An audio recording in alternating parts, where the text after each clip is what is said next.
Hey guys, it's Hayden. I just took a shower, but you don't need to know that. It's December 5th, which, for those who've been on my channel long enough, would know that the previous year and the year before that, I've read my suicide notes from 10 years ago. Always either the same week that I tried it or one of the same days. However, as I look back on this letter as well as like the date, it might have been that I actually attempted to take my life. I realized it might have been December 4th, not December 5th, like I had always been writing in like the, I guess, in the margins. Still, regardless, it's been 10 years since my suicide attempt. So, I am going to read my suicide note, but I also have a letter to read at the end, which is stuff that I would have said to my past self in different ages coming forward towards the age of 21. So, without further ado, let's read the letters.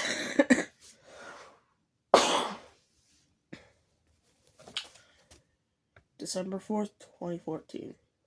Dear Mom, Dad, and whoever else cared about me, if you find this, then the next thing making noises will be the sirens.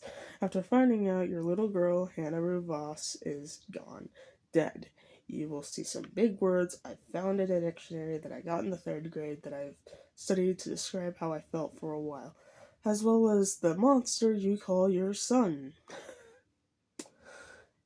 A sick bastard. I've been asking myself the same. Why am I the way I am? Why am I so ugly? Will people stop judging me for the way I am? I feel like a whore / slut for doing what he wanted. Out of all the insults he's said, I've tried to brush it off, but it won't work, especially after what he's done. He hurt me, and I was threatened and told he would smother me in my sleep. I saw his personality change. I thought he did this out of love. He touched me multiple times, starting mid-August. I know the guilt will eat him up one day, so please talk to him because he broke me. Hannah. P.S. If I somehow survive, help me, as my brain will try to bury this down. Far down, I should say. Do what you have to make me feel safe. Ask me for a hug. Ask me if I'm okay every day. It'll hurt, but I need it. As for future Hannah, if you live, don't be afraid to speak up. If Hannah no longer feels safe, change my name. I've loved the name Hayden or just my initials. Reopen this every year, December 3rd through 7th. December 5th, 2014. Add something new to this if you choose to do so. Couple this up. This can be your lifeline, but keep it in your desk so you can revisit it when needed to. Promise me that you'll get better. Rewrite it if it becomes hard to see. I'm here to talk to in the mirror. I can talk to you in the mirror when you feel lost. Only on certain dates, though. I love you and I'm proud of you. Goodbye, Hannah, and hello. Hello, future me, 2015. BS. PBS, I guess. Write how you feel. Make it rhyme if you want. Hannah, 2016. And at that age, I would be 13. So, I actually had to rewrite that letter, I want to say it was 7 years ago, or no, wait, 3 years ago. 3 years ago, I had to rewrite it, and then there were words missing, and I had to grasp it out of my desk, but the paper got jammed in the desk, so that was fun. I then had to dissociate and remember exactly what I had said in the letter, which was also fun. Alright. The letter starts with, "Dear 11-year-old Hayden, I'm so glad that you decided to stay even though we tried 3 more times and got stopped during a dissociation."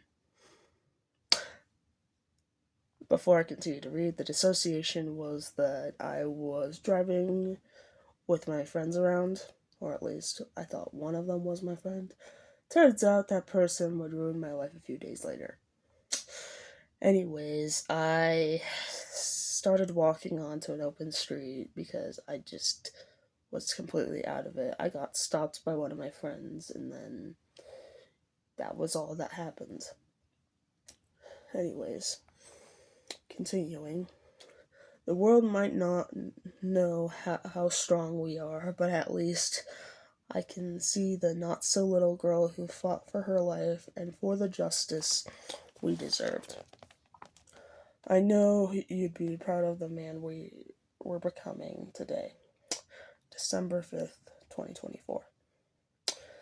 Dear 11-year-old Hayden, a couple months ago, our English teacher told us to make analogies that we relate to. For example, the way I narrate my life is like reading Dear Evan Hansen. 2. If I were to tell you about my traumas or hard things, it would sound like reading the I Survived series by Lauren Tarshis. 3. A peek in my journal, you would see why I relate to the characters in 13 Reasons Why. And then, as I was reading The Perks of Being a Wallflower, I realized that this would make more sense. Now I'd say that I narrate my life like Charlie Kalmekis. And that was when I was still keeping the secret about my older brother. A secret that I knew would destroy my family. 15-year-old Hayden, December 6th, 2018. That was after the analogies letter. Dear 11 and 12-year-old Hayden, we got justice 2 weeks ago. We went no contact with our abuser. December 5th, 2019, 16-year-old Hayden. And at that time, when we were 16, our abuser actually opened up to our oldest brother, who he was living with, and the whole thing just, came out. And then I told my bishop and was like, hey, not only do I want a patriarchal blessing, I think, but, not everything as you see on the outside is what it seems like on the inside. And he's like, what does that mean? And I'm like, there's a real reason I need therapy, and it's not because I said that I was suicidal. I mean, okay, yes, I am suicidal sometimes, but there's more to it.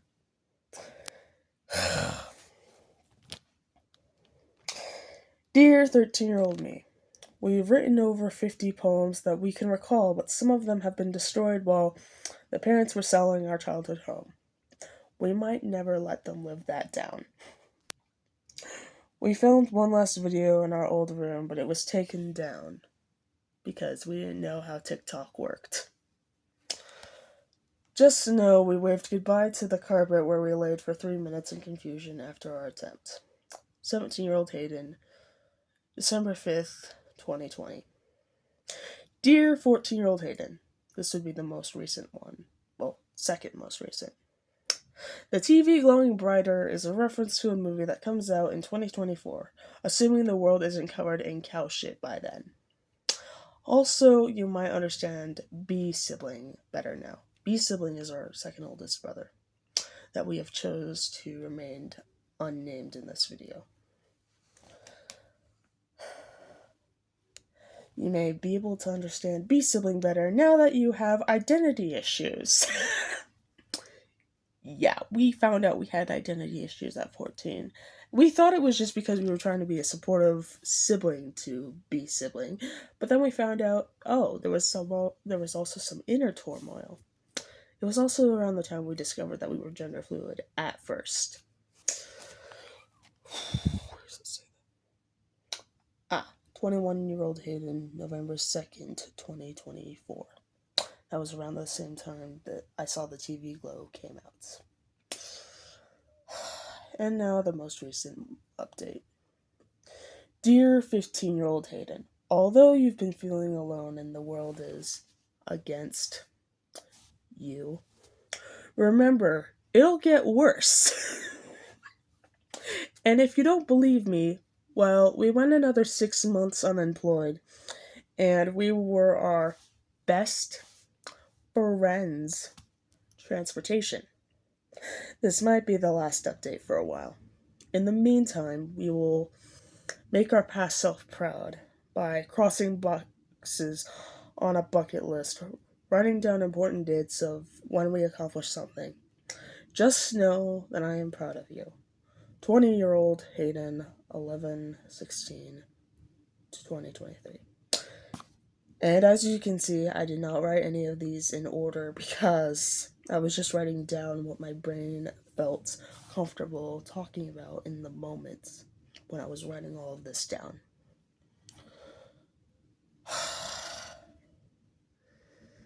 I wish I could say that my most recent accomplishment didn't fall on Thanksgiving, but sadly, that's how the calendar works, whether I like it or not. However, it wasn't until Tuesday night that I actually got to collect it. So, here we go. I've been going to a support group for a few months now, and so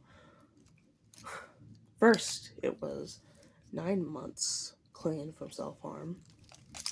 And now we have reached a blissful year once again. It'll get to work.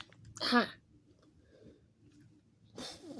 It says clean and serene for 1 year, and it supposedly glows in the dark, so that way your sponsor can find you.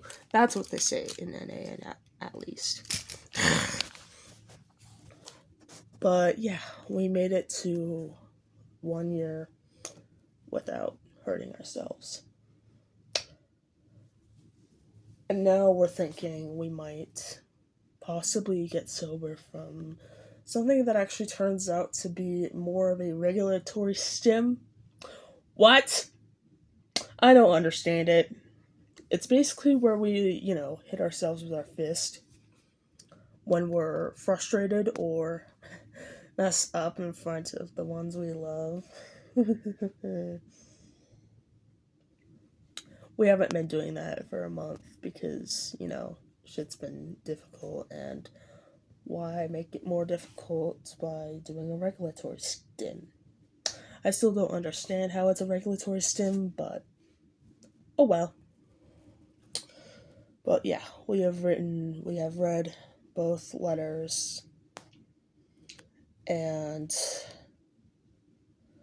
to quote Clay Jensen from 13 Reasons Why, at the end of it specifically, despite all the hard things that happen, life is still a pretty spectacular thing.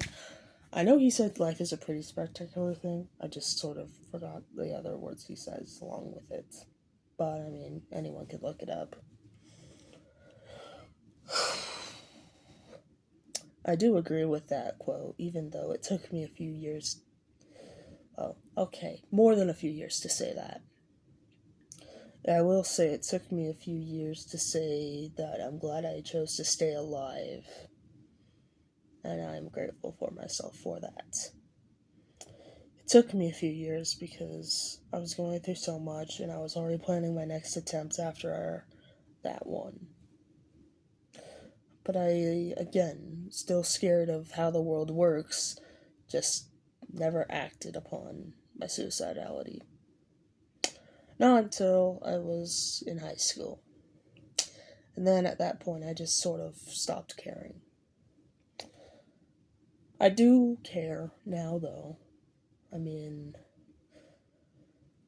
I am now very much close to 7 months post-hospitalization. I need to hear back from the trans clinic about when I can start T. If that'll ever happen! But, yeah.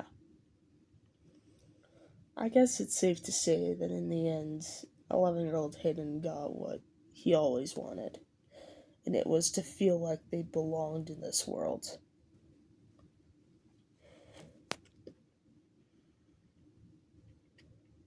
And I think that's all I have to say for now.